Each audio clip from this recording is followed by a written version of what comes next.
Today in Latin grammar, we're going to talk about deponent verbs. And deponent verbs are holdovers from ancient Greek that actually had three voices: the active, the passive, and the middle voice. Luckily, Latin doesn't have the middle voice, but we are left with deponent verbs as their legacy.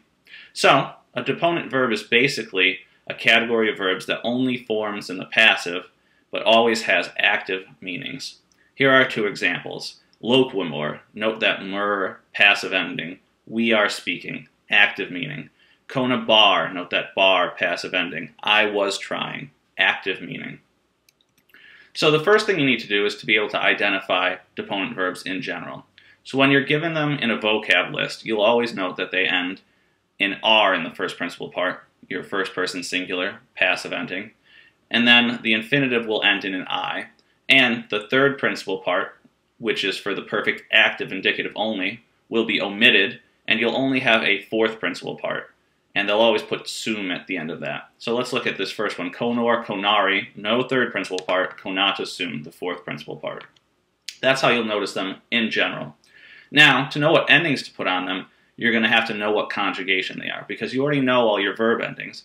You just put the passive ones onto deponent verbs. So, looking at the first conjugation, that second principal part, the infinitive, will always end in ari, A-R-I.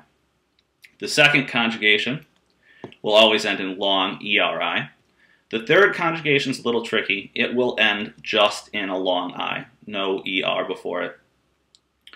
And you'll remember that the third conjugation and third I-O verbs are very similar in the way they look, but have different forms. And so to tell the difference between those, you're going to have to go to that first principal part.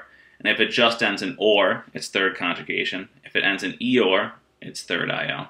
And finally, fourth conjugation ends in iri, I-R-I.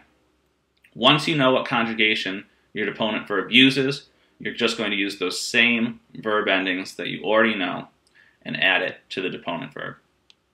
Just make sure that they're always passive in form, and then you'll translate it actively in its meaning.